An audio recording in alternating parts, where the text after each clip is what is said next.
Hello, everyone. Welcome back to another episode of the Right Way podcast. I'm joined by the one, the only, and new co-host of the podcast, Ruben. How we doing, big man? I'm doing good. You caught me after meal two, Oh, and the way my body is at the moment doesn't matter what I put in. I mhm. had 60 grams of cream of rice, and it is pretending that I had an entire KFC box meal. It is awful. My digestion after this prep has been rough, but at least my Uh, energy's up this time. Got a little bit more cognitive function going. so the bloat's real. It's bad. Yeah. It is bad. That first day when I thought, oh, I've got a long drive back from the show, we'll get a KFC. Max sent me a KFC order to go with just to take away like decision fatigue and stop me taking the piss. So Mm. I ordered exactly what he said, going, this seems like a good idea. On the drive back, I was saying, oh man, I'm flying. I feel great. Got home like 2, 3 hours later to my girlfriend's mum having made like a roast dinner. So there was leftover chicken. I was like, I'll just eat that and go to sleep. As soon as that food went in and they met in my stomach, You've got to mention all the sauces, mate. oh, 6 different ones. I Six. went No in the wonder your fridge. digestion's fucked. I went in the fridge and I was like, let me just have like a tablespoon of each of these just for the variety of flavors. Because the chicken's chicken, mate. I can make it taste like whatever I want. What was the So sauce selection? there was a sweet chili, Hmm. mayo, Hmm. barbecue, ketchup. There was this Heinz kebab sauce thing that I found in the fridge. It was all sauces that I'd been staring at the whole way through prep, thinking, wouldn't that be nice? That were just sat in the fridge that I just didn't have access to. So I was like, well, I need to try them. And then had a little tester plate of all of them. Realized the barbecue and the sweet chili was the nicest, so reloaded them. I ate it and it looked like a normal human meal. And then 20 minutes later, I was in my third trimester, ready for a C-section. I was lying in bed. I was lying in bed. I couldn't sit up. Every time I breathed, it felt like I had a child's lifting belt on. Was it one of those ones where you like lie to the side and you're like so bloated to the point like it just feels like you got a brick in your stomach and it physically hurts? Yeah. Can't get It was comfort. it was honestly it was the worst blow I've ever had. And I have taken the piss with food sometimes, and I know that day I didn't. Mm, So it was just the fact that my body was so trashed. And the thing is, I hadn't eaten for hours before that, so I thought the KFC was going to ruin me, mm. but no. The roast chicken and myriad of sauces. Terrible It was scene. dreadful. And Um, now that's just carried on with every single meal that I'm eating at the moment. right. Let's let's get into post-show wrap up because that's I know Mm. that's what a lot of the listeners are gonna want to be hearing. I'm just trying to think. We didn't discuss the first show. Like this is the first time you've been on since the first time, like before you actually competed, right? I think so, yeah. I think that might actually be the case. I think we had catch up, but like not actually Yeah. like, discussed it in full. So, um, let's talk about the first show, that overall experience. How was kind of the approach to that? How did you feel going into that? And what was your kind of like general takeaways? And then we'll go from there. We'll get some other questions off of it. Mm. So with that first show, because in bodybuilding there's so many variables and so many factors that you have to manage, and we wanted to be able to make an informed decision on all of them when it mattered, when we were in condition, when we brought the shape. So we had that warm up show, which is a very polarizing topic, where condition wasn't in, but we needed to get an idea of how we're gonna feed me up, what we're gonna do with water, sodium, what we're going to do the night before, the day of with posing, and all of these things that if we didn't have the information, we would have missed. There's no way to guess that perfectly. So that first show is just about getting some amount of data to apply to the future shows. And at the time, we had two shows set up. So it was going to be a warm up show, a show where we're like halfway there, and then the long stretch before the final show. But then obviously, that first show we qualified for the finals. So we just thought, scrap this next one. Mhm. Let's hit the nail on the head for finals, and then maintain as much as we can and bring the best shape we can to that last show. But as soon as we got to this last show, we realized that we had done everything that we set out to do. Mm. And we brought the condition we wanted. We gained the experience. We got the knowledge. We got the mindset that I would need, and just adding fatigue on and trying to get into better condition when realistically we were as lean and as conditioned as we're going to be would have just been detrimental. So we took that information from the first show and sort of that excitement. It like lit that fire in me to get back on stage. So then for that second one was when things just went perfectly. Where sure, there's things we could have done better, Mm. but me and myself and Max with the information he needs and the takeaway that he wanted from the show, we knew as soon as I walked off that stage and I saw him, we both had in mind that we'd done it. We didn't need this next show. We didn't need to go through that.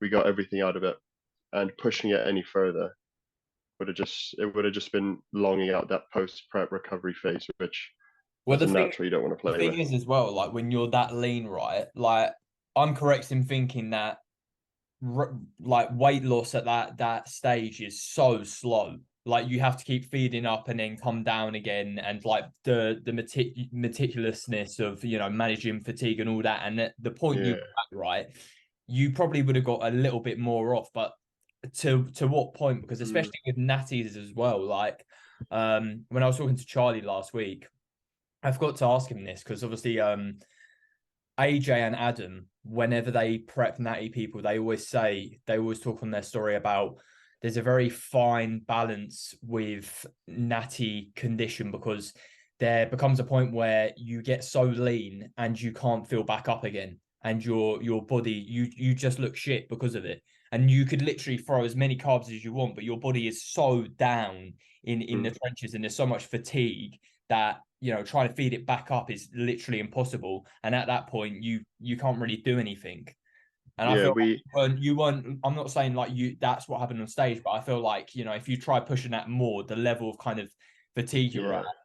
at. So we were teetering on that. So it was about 2 weeks out Mm. that we were saying, here's the dig, the final stretch, because we could see condition coming in. Mm. And then I saw these big weight drops where it was like over a kg overnight, and then like 0.8, 0.9 kg the next day. Mm. Food had been the exact same, expenditure was the same. And then we realized, okay, my body is now in a very bad position. So we put food in. We thought, okay, we hit that point of being completely flat. Now we fill it up. That extra food just increased my output, didn't really help with recovery at all, just drove my weight down further, because now training took a bit of a hit. My metabolism got a little bit better and things. But then we thought, okay, well, now that we're like 1 week out, now we just go straight up to maintenance. We'll drop some fatigue. We won't lose any more weight, and we'll still be in a position where we're in reach of being able to fill up. Because Mm. otherwise, it's just going to be we're throwing thousands of grams of carbs at me, and it's just burning right through it. So he got me to maintenance, and that sort of filled me up as it is, dropped a little bit of fatigue. My ability to train and do my cardio got a little bit better. But the Mm. thing that we were the most worried about was the fact that my head was just gone. I couldn't think. It was like I was taking things by the hour at Mate, certain I points, was and surprised you can come up with these puns. Like you like one day out and you're like, I was like, mate, this is Bruce Banner, bro. It was like nothing left. that was I had like a 2-3 hour window first thing in the morning where I would go do my steps, and I'd put a podcast on, and Brainstorm idea. that's the only time when I'd be able to like think straight, because there's no outside influence. But then as soon as I get back into the house, I go, now in the next few hours I've got cardio, I have to eat, I have to go to the gym, I have to eat. And then that's when the to-do list started getting stressful. Mm. But we took care of that cognitive side. As soon as it started to affect me mentally was when we thought, okay, well, now we're just going to be very inefficient if we don't recover a little bit. So we pulled back, got me in a position where filling up is going to be a lot easier. And that was we hit the nail on the head there. There's the problem is on show day you can't you don't know what to expect. So you have your ranges of where you're going to be playing around with water and food and sodium and things, and then you just sort of have to guess based on by the hour what it looks like. Mm-hmm. And at that point, I think everybody on show day will say, "Oh, we could have done this better, could have done that better."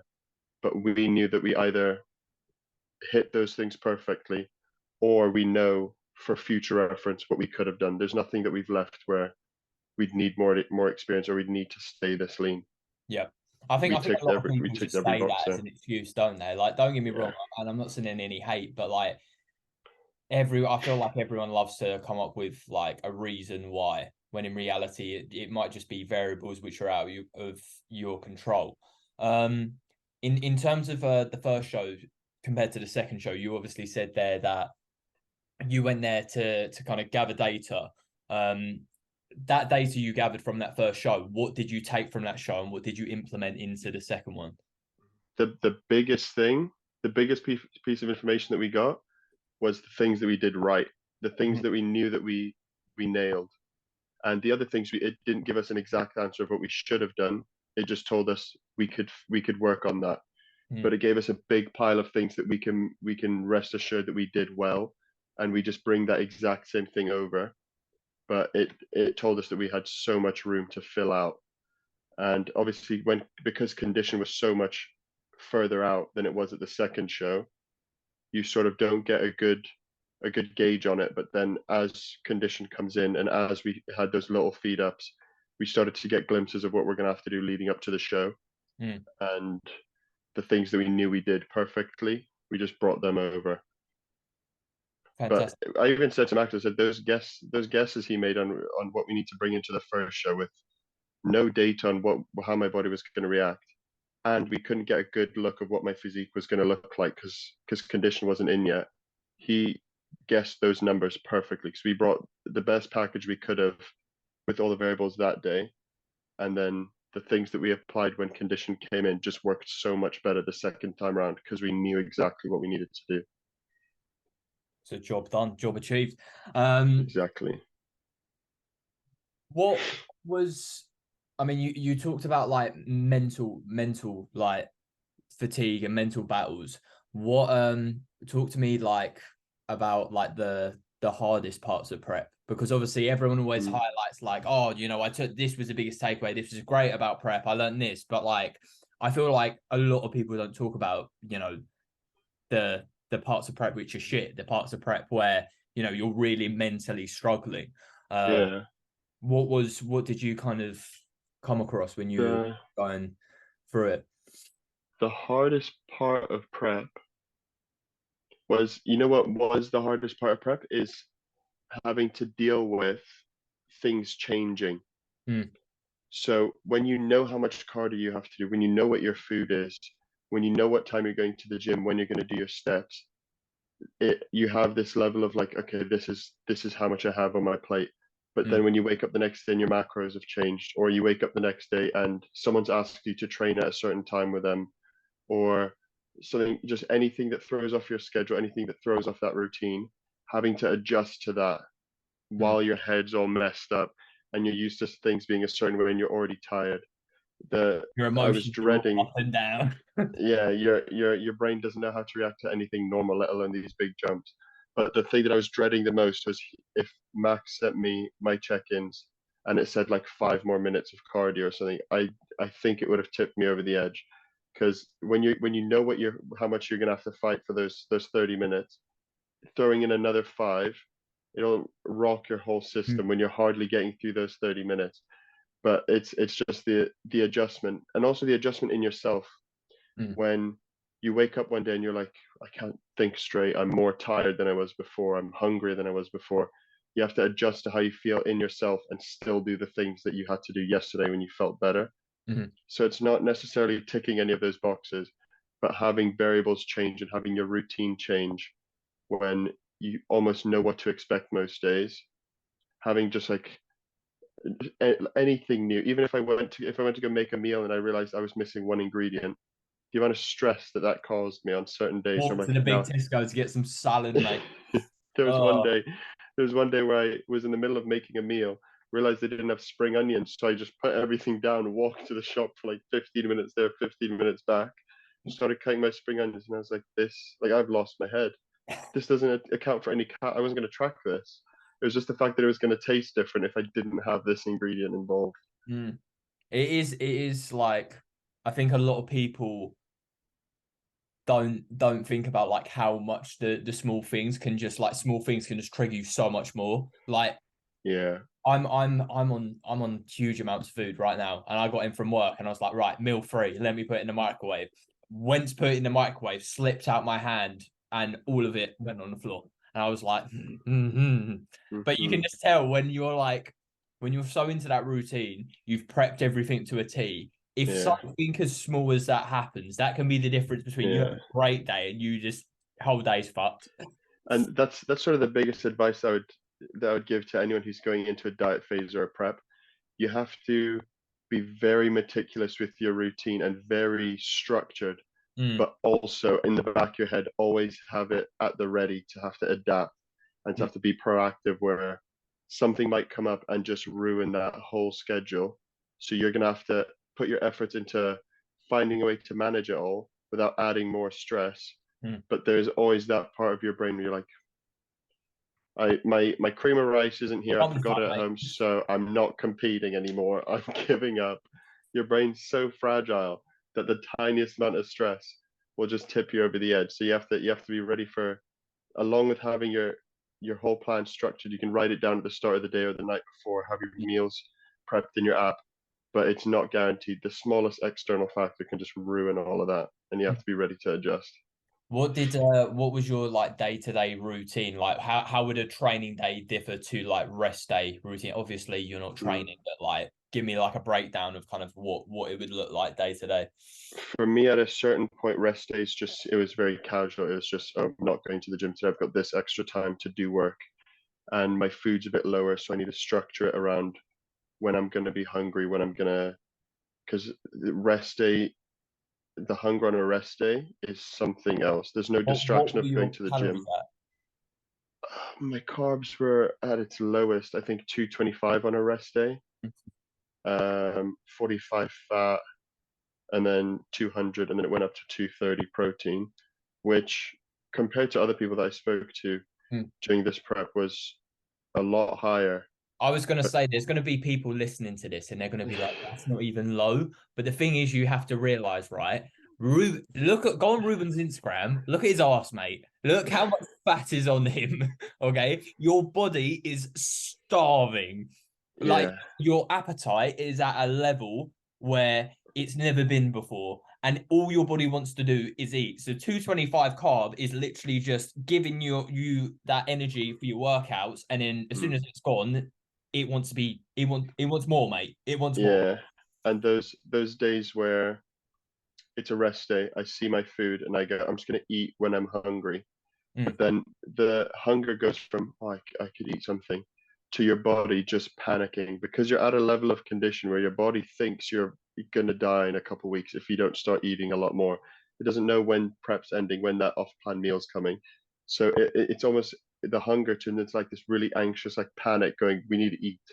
And if mm, you don't have your meal planned for before that, I think that's when it starts to mess with your head. That's when your body just wants to eat anything. That's mm. where binging comes in. That's where the stress eating, that's where people start pushing all their calories back to eat more now. Then at the end of the day, that feeling just comes back. So on rest days, food was always a lot more structured. And then on training days, I just kept it. The only structure I kept in place the whole way through was where my carbs were going to be alongside hydration, because those two things, if it was off, if I ate my meal and something stopped me from training for 30 minutes or for 45 minutes, halfway through that session, I have nothing left to give. Mm. Once those carbs are out of my system or my hydration's off, the rest of that session is dreadful. So I had to really be meticulous about those things. Um, while we're on the subjects of hunger, I know I'll get some questions up in a minute, but just because we're on the subjects of it, one of the questions was like, how did you manage hunger? Kind of in that prep, because obviously, I mean, your hunger is going to be a lot higher compared to anyone who's just regularly diet. I was about to say dying then, dieting, same thing. Also dying. Yeah.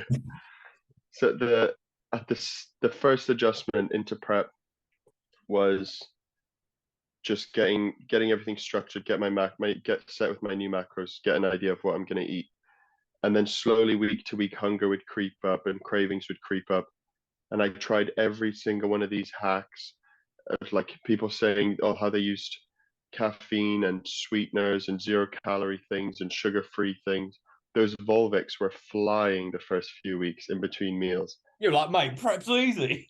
Yeah, I was there. I've got like 3 liters of flavored Volvic. I was like, this day's gonna be a breeze. 3 packs of gum, we're ready. But then when your body gets into this more sensitive state, Sweetness things fuck like you up. things like sweeteners, caffeine, it, the side effects of it is not worth it. Like curbing your hunger for 30 minutes to an hour. As soon as that Volvic's done, you're thinking, oh, I could eat everything already. And the fact that your digestion is so fragile, I cut the sweeteners out completely because I was having coffees with those sweetener tabs in. Mhm. I was having monsters, I was having Volvic, and then the digestive stress that it caused, and it just switches you back into thinking about food when you're so hungry, and then you get a taste of something that tastes so good. Now that's all you're thinking about. So your mind's just set on that hunger. So I pulled all of that out, and and I started to try get creative with my meals, see how I can make them feel better, look better, Mm. and the obvious one of like just making bigger meals, just adding more volume into your meals. That's always going to work, but you have to do that in the right way. There were times where I was adding a silly amount of water to my cream of rice, just because if I stirred it right and I added more water, it was so much bigger, but it was just a gloopy mess. I was gonna So say the the worst thing is when you do that, but then you accidentally put too much water in, and then it's just like soup, and you're like, you fuck. pour your whey paste on and it falls through to the bottom. Yeah, You and you're think, just like, yeah, oh, okay, meals ruined, days ruined, prep's done. just gonna drink this meal quick. The best piece of advice is try out the hacks, but if you know there's going to be side effects, don't bother starting them. It adds more stress. You need to understand that the first day of prep, as soon as you start your diet, you have to make peace with the fact that you're going to be starving at some point. You It's have to be exactly what prepared I was for gonna it, embrace it. Don't try and hack your way out of it. Don't try and uh, mix up your meals, throw in new things. Just make peace with it, move on. You're going to be hungry, you'll survive. The sooner you But accept also, it's so much easier. Like because, like you said, you whenever you diet, whenever you are starving your body, and especially as you get closer and closer to the end of your prep, you are going to be in starvation mode, and it doesn't yeah, matter how much lettuce, how much water you're consuming, how many sweeteners you're consuming. That might you could drink all the caffeine in the world, you're still going to be hungry. And if you come mm, to terms, like Ruben said, it just makes it so much easier because you don't have to deal with that stress of thinking, why isn't this working? You know, everyone else around me is mm. saying, oh, all these hacks are working for them, but for me, it's not working. It's one of those things where people see it as, oh, if I'm hungry, that's a bad thing. Mm, You need it gets to the point where you have to switch your head to into the mindset of, I'm gonna be hungry. It means this process is working. And if hunger gets to the point where it's not manageable, look at the other factors. Are you seriously flat? Or your weight drops way too drastic? mm, If they're not, if everything else is in the right place, hunger is just a factor that you're just gonna have to deal with it. mm. And trying to sneak your way out of it is not going to work, and it's going to come with its side effects every single time. I would say as well, like, I mean, you mentioned it, but like we just said, you're going to be hungry. But I think one of the biggest tips will just be meal timing. Like, because Mm, I can imagine, like, I mean, I even did it in my dieting phase. Like, I knew for a fact I should have had like 2 to 3 hours between a meal, but there would have been like one day or another day where I would have had like two together because I was hungry. But like, when your body's in that state, you you want to try your best not to give in to that because if you start making one slip up there and you're like, I'll allow it today, and then you allow it tomorrow, and then you get to a mm, point where it's like, right, okay, at this point when you're doing this, you're so hungry to the point where you're like, right, I'm gonna crack. And especially those days where you're so yeah, mentally drained and you're emotional, that's when you start to be like, fuck, I'm gonna binge. And that's when you break yeah, down and it happens. and that's a you want to have a routine in place where you know what time you're going to eat, Mm, what your meal's going to consist of, and stick to it. Even if you get to that meal and you're not as hungry as you expected to be, but that's what your plan says and that's what you did the day before, just have the meal because that feeling is right there on the edge. Just because you're not hungry now, or like you're not like panicking from thinking you're going to binge or something, still have that meal because otherwise it switches so quickly where you've waited 30 minutes and now you're panicking and you're running around trying to get this meal in, where you just have a consistent timing for your meals, meal composition, so your body knows what to expect, you know what to expect, and you have something to look forward to. There were rest days where I was like, I'm not that hungry. I'll just wait, put these next two meals together, and I'm living the dream. But then it gets there, and now I'm just scoffing it down. Now my digestion's gone. Now my meal after that, I'm sat there bloated, having to eat this because my body's so sensitive. Just make a plan, test it out, see what problems you have there, adjust it for the next day until you find that perfect fit. Then just run that, regardless of hunger, regardless of any other factors that aren't non-negotiables. It's going to be your progression in the gym. Well, it's like progression, just performance. So at a certain point, there's absolutely no progress going on in that building. You're just going in So there and you're trying to survive, mate. That's it. there You're were going in days, there and you're just like, please, please just stay. there were days where I was like, I walked into the gym and I go, I'm gonna do one set because I feel like I have nothing to give. So I'm gonna do one set and then I'm going home. Mm. Then after that set, I look at my logbook and I go, okay, I've got two more sets of this exercise programmed. I'm just going to do one more and then I'm going home. And I did it set by set just because every single rep of those sets were so scary that I had to take it literally one step at a time. If I thought about the whole session, I was like, I'm just going to sit here. I'm giving up. So I had to keep myself But those busy by leg just days doing. were absolutely terrible. They were awful because it's in reality, my body can do it. My body can tick off those boxes. But getting your head to the point where it's like, no one's forcing you to do this. There's no gun to your head. I don't need to get on that pendulum right now. Mm. I've chosen to do this. So now I need to convince my head that my body can do it because I know I can. Mm. Even if I regress by a couple reps, even if I have to pull the weight, I can tick the set off. But my brain's trying to fight against me so bad, going, we need to lie down and eat things. See, that switch was the hardest part on those leg days. Oh, well, made it through the other side, mate.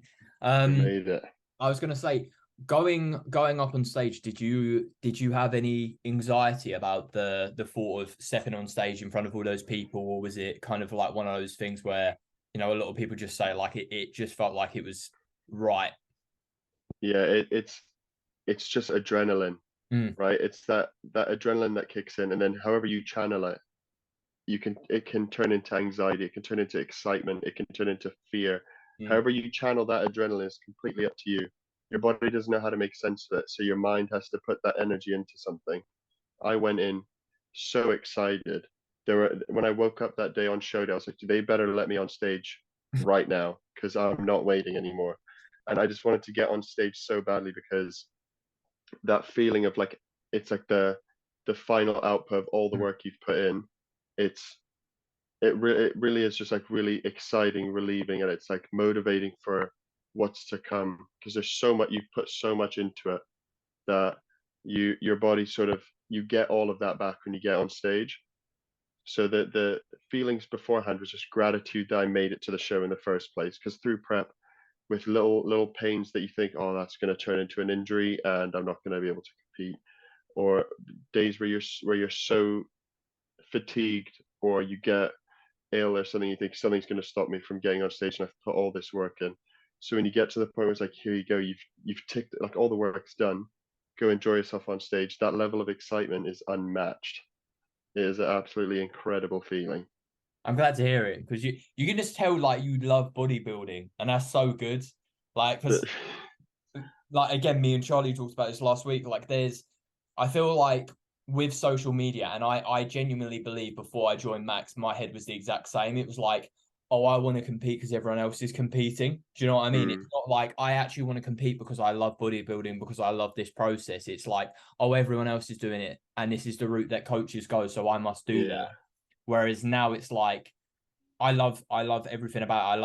I love the training. I love, you know, getting my steps in. I love sticking to everything to a T so I can show that best version of myself, and then working for the whole of that prep to reveal what you've worked on for the past, literally your whole training career.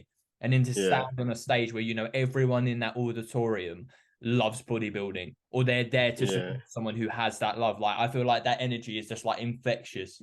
It's a crazy feel, especially when so for me when I was talking to the people around me that aren't involved in bodybuilding about my plans post show, they're like, "Oh, what are you excited to do?" And I was like, "Wake up, do my steps, eat my meals, go to the gym. I'm gassed for this, just for these few rest days after the show, just to get right back into it." Even though it's a different goal in mind, it's like everything's getting mixed up. And they're like, you realize you can relax a bit. And I was like, yeah, but you don't understand. This is the most exciting thing.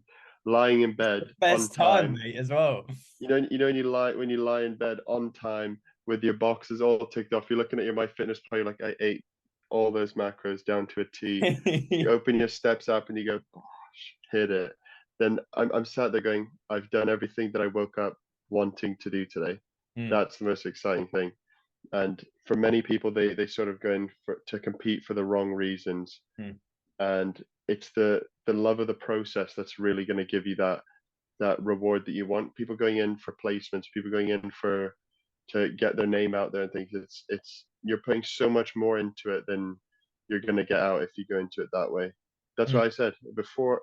Weeks before they let me onto that stage, I had already the prep was already a success. I'd already won. I was a champion to myself. I was so proud of myself Mm. hours before I stepped on stage because I was like, we did look at the lines on my ass. I did that. That's class. And then getting on stage is just a couple minutes of outputting that work to other people. But there's so many variables that go into placement that if that's where your priorities are, you're gonna have a long day. Did you because I talked to Max literally I think the day you competed in the evening.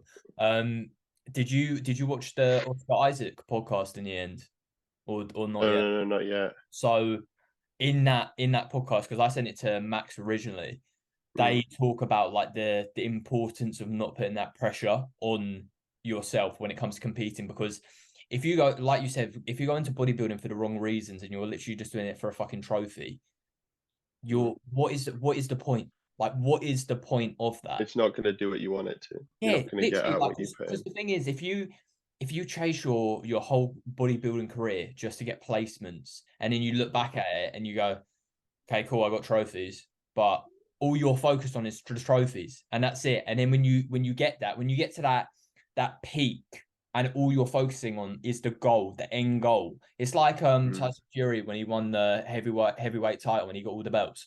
He said he got to the top, and it was the most depressed he's ever been because he had this yeah, goal his entire life. And don't get me wrong, he loved boxing, but he focused on that so much to the point where he's got it now, but all that time he's been working towards it, he hasn't been present. He hasn't enjoyed mm, that process, and it hit him like a ton of bricks. And I think, you know, bodybuilding can be very restrictive if you look at it from the outside. But like the reason I love it is because like we get to speak, we form relationships with like-minded people who, you know, I think a lot of people go into bodybuilding for different reasons. For me myself, it's I want to be the best version of me. But I think as well for myself, there's been a very big period of my life where I'm like, I know there's more to me. And maybe it's not like, mm. maybe I haven't been able to achieve that, you know, in an educational sense in school. Maybe I haven't been able to get that in the terms of the job I want. But I know for a fact, you set me a goal in terms of how much food you're going to eat, how much expenditure you're going to do,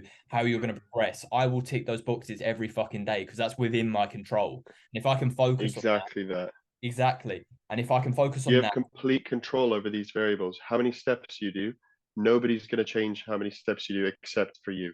No mhm, one's going to put food in your mouth. No one's going to take food off your plate. You have complete control over these variables, and then someone gives you a plan and says do this, or you sort yourself out a plan. You say eat these things, do these training sessions. You have complete control over that. And if you prove to yourself every single day that you've done that, the lessons you're going to learn, the takeaway you're going to get from that is more than any trophy, any placement, any mm, performance you can put on. And the things that you're going to get out of that process, they're invaluable because like you can apply that to everything in life after that. the physique is fucking class. And don't get me wrong, everyone likes Yeah, looking fucking ripped and looking massive. But I yeah, genuinely think, like I said about it on my story today, when I started with Max, I felt like a genuine shell of the person I am now. I was immature. I wasn't applying myself with how I work, with what I want to do. I had no sense of direction. I don't think I really knew what I was capable of. Yeah. When you're surrounded by people who like, I genuinely think the turning point for me was when we went up to Max's, and I think Mm. seeing how passionate we were, all of us were, in terms of like what we wanted to achieve, and this thing had just brought us all together. I was just like, this is it. This is where I'm supposed to be. This is Mm. what I need to do. And like applying myself and applying yourself every single day and seeing the end result and thinking, fuck me, I can do all that in this shorter time period. What could I do if I kept this up consistently? And That's the that's the thing. love of the game. That's what it It is. That's validates bodybuilding to everything me. you've done, everything you did up until that point. It said you've been doing the right thing. All the effort has been going into the right place. And then it also gets you excited for look how much more you can do if you've managed to do all of that already. Mm. During this prep, I said to Max so many times, because I was in the most suboptimal conditions that I could dive into this for hours, but nothing was perfect. And I said to Max, none of this is, I'm not complaining about this because I want this to be as hard as possible. Mm. Because the more uncomfortable this is, the more I learn, the more I take away from it. The more So you when rock. things do go right, I'm going to be unstoppable. I told him, I was like, just keep letting these uncomfortable situations hit me because I'll deal with it now. Then the next time around, it's going to be easier. And if I get myself in a position where those things aren't a factor, I'll be flying. Mm. That's why those hacks and things, just firm it and you'll get better at it every single time. Don't try and look for the easy way. It sounds so corny, but you know the quote of Don't like, make protein ice cream with that fucking massive sludge where you're just eating like a 2 pint bowl of like protein sludge. Just don't. I see that all the time and it fucks me off. Just fuck nah, off. seeing bodybuilders prep hacks and diet hacks. Ones, you know those Instagram videos where they go, this cake has 4 calories and 300 grams of protein. I'm like, how have we got to this point? Why are we eating this? Why are you baking? But the Just thing, stop. literally, you're not a baker, bro. Like, Yeah. God. There's times where I'm sat there and I'm like, I just want to eat food right now. I'm hungry and I need some carbs for my training session. I'm Mm. not ratatouille, and I'm not going to buy bicarbonate of soda to make this meal. Oh, Just give me like chicken and rice, maybe. We'll just try that. There's a reason every bodybuilder goes to that. It's easy, it tastes good, and you don't have to mess around. When I mm. ask people, oh, how'd you make that? So you put baking powder, and I go, stop there. I'm not buying baking powder. How about that? I've got Oh, ingredients. it's fucked as well. Like, because I remember, I think Zal put in a group chat and I followed the page originally. I was like, fuck me, this looks great when you're dieting. And then you come out of that weird diet haze and you're like, sorry, realistically, what is that? Like, it genuinely looks shit, but because you've got like your diet goggles on, Mm, anything that has like bright colors and anything that resembles chocolate, it could taste like a pile of shit. But I'm convinced when you're in like an extreme diet or you're hungry, your taste mm, buds they go to a different place. It's like this, yeah. right? I had this when we were down at Max's, and I was like, "This is the best Monster, mate. So good." I hate it now. It tastes like shit. Not a The fan. surplus hit you, and you went, "What was I Yeah, thinking?" I was like, why is it so sickly sweet? It's Yeah. disgustingly sweet.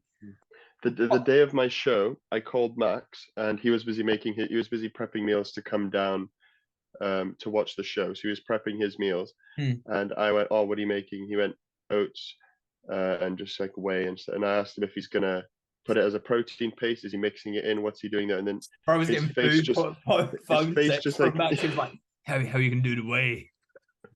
how In a many grams of cream of serious, in a rice is it? bad way. What was the water to cream of rice ratio? But he went, I asked him if he's going to put it as a paste or mix it in, and his eyes lit up, and he went, "Oh, I should do a whey paste." And then me and him were talking about how good it is just like to put a whey paste on, and like how much better it is than mixing. And then he went, "These are two very deep in prep bodybuilders talking for Like, like 10 minutes about the difference of mixing the flavor in or having it on top." But that haze that you're in when it's you're so you're weird. just there trying to figure out how to change a meal to make it better. The one thing that I kept doing on prep was seeing people making oats biscuits or those flapjacks and things. And then I look at the ingredients list and I go, those are the exact ingredients that I used to make my oats. And this takes 2 minutes. This one, I have to buy baking paper. Why would I do this to myself if I could just eat the ingredients in a different way? But then when you're that hungry, you're ready to do whatever it takes for for something to taste different. Do you know what I think it is as well? I think it's textures. I think you get really Mm, used to the textures. Like, you just want something that's like gonna throw you off a little bit. I went to rice cakes and Rivitas and stuff Mm. because those crackers were like six to eight grams of carbs a piece. And then I looked at it, I was like, my meal has 80 grams of carbs. So let's do the math of how many of these crackers I can eat. So I was just sat there with a pile of them. And then halfway through, I was thinking, oh, these are so crunchy and I can like feel them and taste them. And then I looked at one and I went, this is wood. This is genuinely just wood. It tastes You like think I've just nothing. wasted 80 carbs just to Yeah. crunch on something? And then I'm sat there going, what am I doing? I'm sat here with my lightest Philadelphia, my peanut butter powder, just separated, going, this one's going to be filling. Eat that. And then I sat there going, yeah, I've lost my head. We need to go back to just like cream of rice or something because this is dreadful. I still Oh, have them downstairs in my cupboard. They're definitely not getting eaten in the off season. terrible scenes. Feed them to the birds or something. Right, yeah, right. Let's get on to some questions. Right, did I get sent any others first of all? I don't think I did. Right, I screenshotted them though. So where are they? Right, okay, cool. So we've already gone over cutting hacks. I love how they said cutting hacks food wise. Like, what other cutting hacks are we What the thinking? cutting are we doing? Um, Let's not touch that one. someone said like hardest part about prep. I feel like we already went into that, but was there like one specific thing where you were like, this is fucked? There was a day that comes to mind whenever I think about the hardest part of prep was this one day that everyone's gonna have that day or that week in prep. I was like, here was when I was struggling. It was when I had those back-to-back huge weight drops. It landed on a leg day. I was as flat as can be. My head was gone. My knee was hurting. My hip was hurting. My kidneys were going.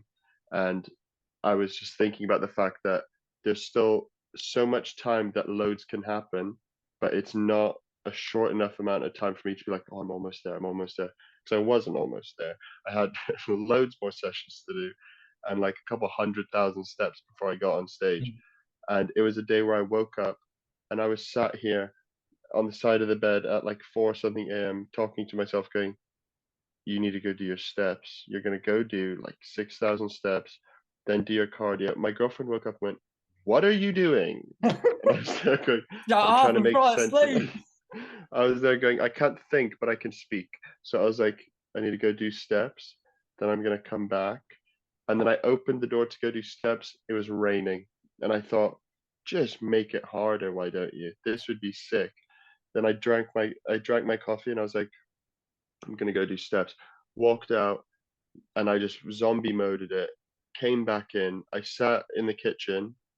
My girlfriend came down and went, what are you doing? And I went, I think I need to go do steps. And she went, you're wearing a raincoat and it's wet. You've clearly been outside. And then I went, oh, I've done my steps. I need to do my cardio. And that's where my head was at.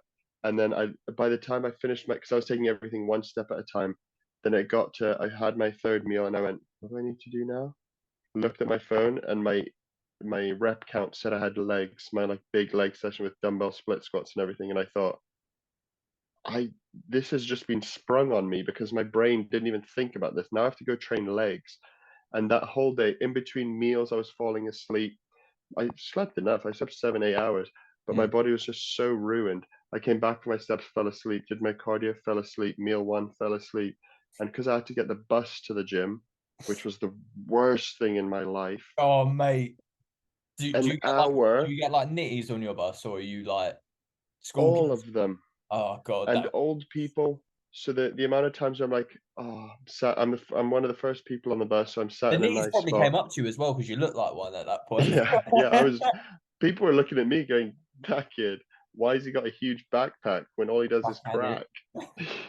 Fuck's sake. but but then it was that day where I felt like I had nothing to give. I remember I called Max, I messaged you. I was like, there's nothing in me to do this leg session. I walked into the changing room, made my pre-workout, and I was sat there sipping it, like falling asleep. And then I thought, I'm just gonna like this is the day that's gonna define what's good. If I skip this session, I'm gonna be that guy. If I do this session, that's the person I'm. And if I just put everything like if I just find the energy somewhere to smash this session, that is gonna set me up so nicely for every difficult day after this. Mm. And my brother made a really good point that day. He was like, just as soon as this session's done, you can give up. As soon as that set is done, you can give up. Like, no one's stopping you. Mm. But just keep testing yourself to like your maximum potential. For that first set, put 100% in. And if you have nothing to give, you can, the options there, you can give up. But if you just take it in small increments, you'll you'll make it to the end of that session, and then you're going to get rewarded for having ticked off. Your brain has a way of rewarding you. Those dopamine hits after you do something that just makes you feel unstoppable. Mm. Those are the moments that you need to fight for. You just need to take it literally one step. I was taking it one rep at a time, counting the minutes between sets because my brain just wasn't there. And as soon as I walked out of the gym, I got this like kick. I called Max. I was like, ignore all the messages about me complaining. I did the session. I absolutely smashed it. I'm gonna go eat food and cry, but I did it. And then that feeling of like I've set a standard now. On days where I'm tired, that's how much I can do. So it was the hardest day of prep. But when I think about prep being a success, it's days like that where it's like everything went wrong. And I felt as bad as I possibly could, but every box still got ticked. So the day where I wake up, sun's shining, energy levels are up, my appetite's where I want it to be, progression's there, I've got a training partner, everything's working out well. Those days, if that's my standard for my work rate when I'm tired and ruined, just imagine how much further that's going to be when those variables are in place. So that was the hardest day of prep. Hardest part of prep is probably Sitting down and having no arse. that, or just cardio. Nothing stressed me out more than doing cardio. Was it Stairmaster all the way through, or did you switch stuff to manage It fatigue? was a spin bike in the living room. Oh shit! Tour The de France. worst How did I day. forget? It was awful. The days when we were in Rotherham, where Max drives us to the gym, we're on the Stairmaster, everyone's there saying hi to people. I've got a Netflix show on, and then I come back here and I'm on a spin bike in the living room thinking, there's a sofa there. I can just go sit there. The kitchen's over there. I don't have to do this car. I can go eat. I just walked from my bed downstairs. That that was I feel so like that would be better stressful. in a way though, because I feel You'd like think that. I feel like I could just like I can just cry while I do cardio. Like if I do that in the gym, everyone's gonna be like, "What the fuck is wrong with you?" Like I can You cry on my bike with no judgment. you know when you're in the gym, you have that. You know when you walk into the gym, that little wave of like, we're training now. You Yeah. don't get that. Mm. I'm in my pajamas and I put my cardio clothes on and I go. 5 minutes ago, I was in bed. In 30 minutes after this, I'm walking into the kitchen. There's no transition period. So I kept telling Max, he was like, "Oh, I'm sorry, mate, we're pulling food again, or we're pushing steps up." And I go, pull all my food. As long as that 30 minutes stays as 3-0 on that check-in sheet, I'll be happy, mate. And that's what threw off my I got so many sort of like injuries from that bike because it's such a repetitive movement. You're so restricted. It was just all the muscles in my legs were tightening. It was Mm. trashing my quads. Anyone who's picking what cardio to do for prep or a diet, don't pick the bike. That is last. That is, put the cross trainer in. Get on the elliptical before you get on the bike, because the first few sessions will feel great, but by the time your quads and your knees are absolutely ruined, going like when you're deep into that prep, it's not going to be fun anymore. On another note, if anyone wants to buy a spin bike, I no longer need. That was a great advertisement for that. Send me a message. Fucking I'll hook hate you it, up. and you should do it in prep if anyone wants one. The offer's there. Right. Someone said, how do you have the time to train as much as you do? I'm assuming that's directed at both of us. I'll Mm, go first.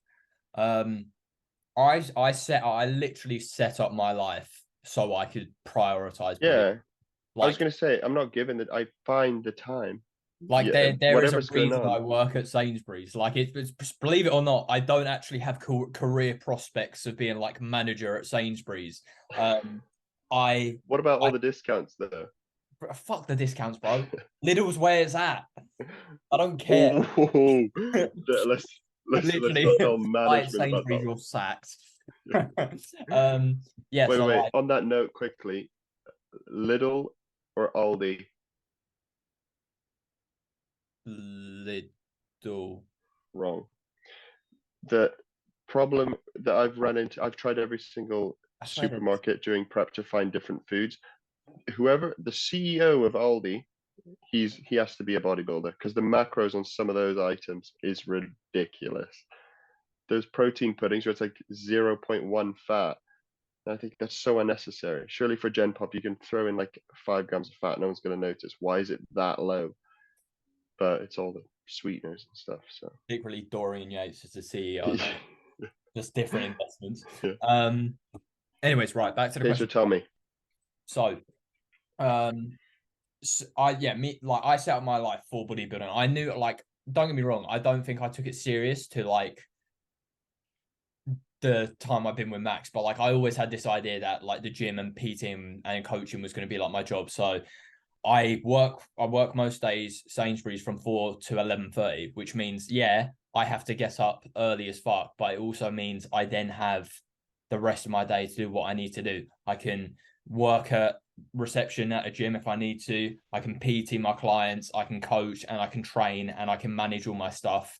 I meal prep religiously every single night now. Since I started with Max, I don't think there has been a night where I haven't meal prepped. And that's just because for me, I think something people miss out and like something which really holds people back is like they're not, and this is going to sound like really rude, but I think it's really honest. I think so many people lack self-awareness. Just in terms of like 100. I'm very like when you're checking in every single week, you can look exactly where you're failing. But I think some people say like, oh, I'm gonna do this and that, but then they don't follow through. I know for myself, right? I'm paying a coach because I want to get the best out of that. And if he's telling me what I need to do, I'm gonna do it. Do you ever And go back on your check-in sheets? Like yeah, oh far mate, back? I I did do that. that all the time. I was just like, The- wow, I was this heavy? I was doing this? yeah. It's crazy. I was looking during prep, I was looking at my off-season one going, I went a gram of fat over. That's so unnecessary. Surely I could have just moved something around. And then other days I'm like, wow, I hit those macros to a T, and that was a good week. And I think I don't. The only information I have here is that it's week 24 or whatever with Max, but I have no other information. I just go proud of that one. That I'm was a just good week. imagining like your girlfriend's like going through her photos and she's like, wow, that's a cute photo of us. And you're just like, yeah, see that day? I went 1 gram of fat over. It's terrible scenes. Absolutely awful. Honestly, terrible. Yeah, what about you? How I did you? wanted to ask you about your meal prep. Mm. Do you eat the same things every day and just prep it again? Or do you adjust things based on what you want that day, what foods you're going to buy? So yes and no. So obviously training day and rest day, even though obviously macros are different, but I tend to have quite similar foods. Although I do switch some of the meals up. I have like for breakfast, I have like oats peanut butter with whey paste. Then I have 2 cream of rice meals, pre and a post. One has bananas, one has honey and dark chocolate. And then I have a beef and rice meal and then a beef and chicken meal. With like What veg beef are you having? Mince. mince, yeah. Um, Or is that little? 5% one, I say. yes. But all of this is from like some people might be like it's boring. For me, it's like a digestion. I see it from like, right, I need something that digests easily and that I can meal prep extremely quickly. That Yeah. like, literally if I put a podcast on 35 minutes max and I'm done. Like Yeah. I can do it so quick. And I think a lot of people, don't get me wrong, you're gonna have different points where you can be more effective with meal prep and you can cater it towards your needs. Like if I'm not working on the weekends, I won't meal prep the night before because I'm like, I know I have time. And that's Yeah, when yeah, I'll be exactly. like, right, I'm gonna switch it up a bit so I can enjoy my food more. But if it's like a weekday and I know, right, the next day I'm literally at work for the whole day, it's not an excuse for you to miss. And I think this is where you're like, right, if I'm serious about this and I know I want to do this, like, yeah, would I like to sit and watch TV? Of course I fucking would. Who wouldn't want to watch TV over meal prepping? Like that's just stupid. I love bodybuilding, but I'm gonna be honest, I'd love to Yeah. watch TV. But my goals matter to me and I want to achieve that, and that's the sacrifice I have to do. That sounds so stupid. And the thing is, it's it's a sacrifice, but it's an investment. Getting good at Mm, meal prepping mm, on days where you only have that 30 minutes, those 45 minutes to meal prep everything. Then those rest days where you don't have to meal prep things, your food's going to be such a breeze to get through. Your mm. macro is going to be so easy to hit because you've got that skill nailed of tracking your food, and it's something that people sort of underestimate where they don't they don't realize that they need to get good at it. The first time you used MyFitnessPal, if I look back at the first time I tracked my food, it was probably all over the place. I was like, oh, this is probably fine. 10 grams of fat over, 300 carb under, and my protein's just like somewhere around. But then now you can be so good at it that you wake up, you put your food in, you go downstairs, you make it, the process is done. Now all you have to do is eat. Getting good at that skill is the main point of prepping in the first place. So it takes that stress away, makes it so much easier, and then you just get better at it. My meal prep is I picked my favorite foods that I'm happy to eat every day. So there's no decision fatigue on days where I'm hungry, on days where I'm not hungry. I know what I'm going to eat, I know the amounts. I just copy paste it and then make adjustments based on what I need to buy, what I have. If I want to put something new in, like those packet rices, I'm like, I'll try a different one. This one's 2 grams of fat more. Let's move some things around. But when Like people when you see my become the dark meals, chocolate connoisseur. oh, dark chocolate is in 3 of 6 of my meals every day. The oats, I genuinely look forward to those oats. I said to Max the day on my show, he's like, what are you going to have for food? And I was like, well, I have to hit a drive through. So it's like almost a 4 hour drive. But I'm going to go home and make oats and not weigh anything. I'm just going to eyeball it, make some whey paste, chuck the oats in. That didn't happen because after that chicken went in, my body was ruined. But I was just, the Yeah, oh meals that my I God, have I was in so my sorry plan, for you. yeah, that would have done me. But the meals that I have in my plan that I eat every single day, people go, "Oh, that's so boring." I picked my favorite foods. I Mm, fit it into something that perfectly matches my goals, and I get to eat it every single mm, day. mm. There's no, it doesn't get better than that. I get to eat. I get to look forward to those oats, that cream of rice, that chicken and rice every single day, Mate, and my there's never rice, a point where I crave anything else. like that's what you need to do. You need to choose like food you enjoy. And I think Mm. like my rice, avocado, beef mince, and like a little bit of olive oil meal. I swear on my life, I could eat that to the day I die. It is so simple, yet it's so nice. And like, yeah, you're gonna have people who say, "Oh, that's boring," and that's this. But like, The thing are they is, you can like? fit anything into certain macros if you move the right variables around. The my chicken and rice, your beef and whatever, someone else's potatoes, someone you can make burgers, you can make wraps, you just need to manipulate those variables, get good at that skill where you know what you need to change to fit anything in. Mm, You'll be able to fit your favorite food in somehow, making a few sacrifices with ingredients. Obviously, you can't be pouring on a bottle of mayo or something, but you'll find a way to fit your favorite foods in. And again, it's one of those things, it's a sacrifice you have to make. The food you eat is a big variable when it comes to bodybuilding and your physique. So you're gonna have to make some sacrifices, but you can fit it so closely to what your preference is that it's not boring. It's your favorite food again. mm. I had some more questions directed at you. So, someone says, one of the main things Ruben has learned in himself from his first competitive season and what he will do differently prior to the next time he stands on stage. The biggest things I've learned, especially from that first show to the second show, is my potential for how much work I can do when I'm tired. When you're really on your ass and you have things to do, I've found new levels of productivity and output when I'm tired. That's the first thing I've learned what I can do in really bad circumstances. I've learned the mindset you have to get into with certain things where on prep things can be very meticulous and you can't miss on things you don't really think about on other days and in other phases of training. So getting into that mindset, it's like these are your boxes to tick in these time frames. So you have to be so rigid and you just can't miss. So I've learned what it takes to do that, but also how the on like a really basic level, the things that you learn going through a prep is just like how you can manage your food as like the best way possible because you're so sensitive that these small changes come out to such drastic effects. So Mm, if I didn't go through this prep, I wouldn't realize the effect that the sweeteners were having on my blood glucose and my insulin, on my digestion, and that's something I'm going to apply into the off season when digestion becomes a factor in on the other side, where it's like I know the stressors on my body, so I know what I need to put in, what I need to take out. With hydration, the timing, because in the days in prep where hydration is, if it's off by a little bit, the effects are massive. I know where to have those in different phases of my training now, so it just makes my off season so much more productive.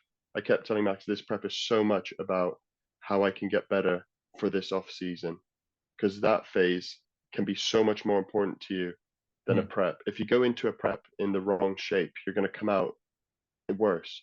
You can prep as good as you want. If you went in the wrong body composition, in the wrong mindset, in the wrong environment, your physique's not going to be where you want it to be.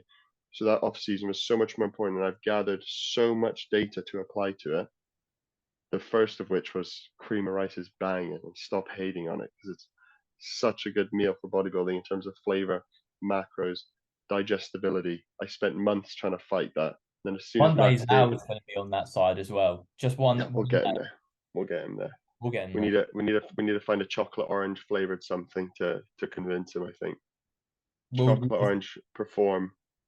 not even, mate, chocolate orange Lindt dark chocolate, the orange zest. Slap that in with a little Yeah, bit I of. tried all of those. I've tried all of those Lints and the Tesco brand ones, and I've got the best ones for like high fats, but then some of the ones have really high carb. The hazelnut one's good, it adds texture. The caramel one, I don't like get the me started. raspberry one, you know. It's really simple, but I like it. That's crazy. That one I You haven't don't tried. like it? I haven't tried it. I'm Oh not no, taking that risk. it's really nice. Like it's I'm gonna genuine. have to pay £1.95 for 10 squares. That if I eat one, it might be horrible. Yeah, to be fair, like I just normally like today Uh, today at Sainsbury's I just got like Sainsbury's own brand because I like something. Sorry, 2.45 for Lindt chocolate. Are you yeah, mad? and they go, oh, with a club card, With a club I card, saved it's what price is instantly 13p. plus like 20p. Like it's fucking cost of They living. make it very convincing though. Hmm. Yeah. Get four for the price of three, and then I go, no, yeah, I should spend £9 on dark chocolate right now. I should definitely do that. You're like, yeah, that makes sense actually now I think about it. They've convinced me. It's 2 days later and you've had the 3 bars and you binge, you're not fuck. Um yeah, carrying on from that question, what would you do differently prior to the next time you stand on stage? Or what would you now know from this that you're gonna take going onto stage next time? If that makes sense. You know how I said about how you have to adapt to loads of external forces sometimes on prep when you're that rigid. I Yeah. think there's a level of control that you need to establish before. People always say, are you in the right place to start your prep? If you're not, check if you can put yourself in the right place. Move the things around where there aren't going to be those external factors that are going to affect your process. Because this time I nailed it in terms of how bad the circumstances were and how well I did. But if I can manage those external variables where you don't actually have control of them, but expect them from the start, be ready to adapt. That's right. Find out what's going to throw you off your process because those things are guaranteed. Something's going to ruin your routine at some point, but be proactive. Expect them.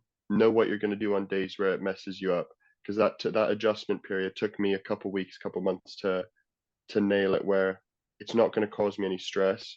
I'm still going to get everything done and I'm going to enjoy it just as much. But when it's sprung on you, where your training timing, like timings have changed, or you have to do your steps at a different time, or you need to go buy ingredients because of you didn't have something, expect those. Make a plan of what you're going to do when that happens from the start, from day one, before hunger, fatigue, stress, and before the mental aspect even gets involved. Be ready for those things because everything else is in your control, everything else you can do, but expect the things that you don't have control over. This is why I meal prep as well, because like I learned during that diet phase that not even when you think a day might go a certain way, there's some stuff you can't control. Like Yeah, the amount of times something went wrong with my car, like where I'd like my exactly. tire went, or like something Mm, stalled me, and I was like, great, my training is now pushed back, and then yeah. you're like, right, I haven't even made this meal yet, and I need to go home and make this meal, Mm, because otherwise I'm going to miss this. But knowing that all five of my meals are prepped at home, no matter what happens, and I'm very blessed in the sense that I've got a gym right next to me as well. Worst case scenario, I can go train there and do that. But like, you know, prepare for prepare ahead so you can't miss. Mm. Like, if this really means that much to you and you want to give this your all, don't give yourself an opportunity to miss. And I know there's going to be some people listening to it being like, oh, it's not that deep, bro. It's not that deep. Like, Yeah. this To is some people, it level. This is is the level we're deep. setting. This is what we want to go for. Yeah. And the thing is, you can apply those principles to much more casual athletes or people in the off season. Hmm. If if you're going for a meal with if your friends message you last minute, if you've got your macros already put in the app and you've done your training session and your friend messages you, oh, do you want to go out for food? Just have it in your mind that that can happen some days. What are you going to do? Because you have your options now, but you need to have that decision right at the tip of your tongue where it's like, okay, I'm going to change my food here and here to adjust for that. Or just straight away, I'm not going. Be ready to say, I can't do that. I've got everything set out. Or just get rid of the stress. I'm going out for the meal. Guess what? Plans have changed. Screw the macros already put in. The meal prep will have tomorrow. You need to be ready for the things that might happen and know what you're going to do when they do pop up, because otherwise it's going to cause you so much stress. The stress of like you're sat there trying to figure out how you're going to fit this Nando's into your thing because your friend just asked you, and then at the end you just scrap it off anyway. It's like just But the be amount of prepared. cortisol that's going to release, and then you wake up the next day watery, digestion's fucked, you can't sleep properly. Like like I Exactly. think stress is one of the number one factors people really need to manage, like 100%. especially in a prep setting. Because one thing goes wrong with that, your sleep goes out the window, then your hunger hormones are fucked, and they're already fucked because you're prepping. And then Have you seen Max's post today? yeah, exactly. I was talking to him about that yesterday. It is the stress that I'm under post prep now. He said, he's like, this is something everybody goes through. Your body's so stressed and it's going to come out, even if it's mental stress, it's going to come out in a way physically, and you don't know what it's going to be. Maybe you won't sleep, your digestion's going to be awful. Maybe your training's going to be bad because your head's somewhere else. Maybe your performance, you're going to try push for performance and then hurt yourself. It's going to come out in so many different ways, but managing that stress from the start is the only way to do that. You can take whatever supplement for your digestion, you can take whatever pre-workout for your session. If you're stressed, you're carrying that with you the whole way through. So you need to establish a way that you're going to mitigate the stress, the way that you're going to handle it when it pops up, and what you're going to do when those effects come out. If you wake up 3 hours earlier, 3 hours later than you wanted to, you're going to have to either manage your stress or deal with the side effects. And the side effects of stress are awful. In the off season, if you have a really stressful, busy day and you're just bloated, looking at your last meal, going, I No, need do to you know what eat the this. worst thing is? It's when you miss, like, something causes you to miss a meal timing where you're in the depths of an off season, and you know, like, that one meal timing off now means that you either have to stay up later to get that meal in, or you then have to drop that meal. And because your appetite's so used to it, and then that dip, all of a sudden you can't get it back in, and you're like, this is just like, That was my biggest thing in the off season, where it would be getting my food in is my number one priority, getting my training done is my priority, and then sleep sort of got put on the back burner. It's like if I miss a meal, I'm sacrificing sleep for this. If I'm in the gym for too long and I miss that window and I push my if I push this meal an hour forward, then the next one an hour forward, and now I'm at my last. I've hit the timing for my last meal. I've only just eaten my fifth one or something. Then I think I either firm it and eat all of these potatoes and chicken or cereal or whatever directly after this last meal, or I wait it out, cut into the time I should be sleeping, and then eat more comfortably. That's why that routine, you have to be as rigid as you can and as rigid as you want to. No one's saying don't ever miss. They're just saying do the best you can in that situation. And to what there's if you want to if you're fine with losing sleep to get your meal in, that's the decision you've made. It's you just do what you can with the cards that you dealt at the time. yeah, fantastic. Right, mate. We'll leave it there because I gotta go work. Right. So, as I mentioned at the start, Ruben is now a co-host of the podcast. So all episodes from now we will be doing together. I've actually got some guests lined up, which I'll talk to you afterwards. So we'll go from that. But I'm excited to have Ruben on the team. This was like pre-prep discussed, but obviously I didn't want to add to his stress with, trying to As speak soon to me as my for an brain hour a went, day. Imagine trying to speak to me an even the hour a time day. even the last episode that we did, I remember I just got back from the gym and I was going hypo and I was like, podcast, let's go. And we were talking about it from then. And then since this prep was out of the way, I was like, I'm gassed to get this started because we can really get the ball rolling on this.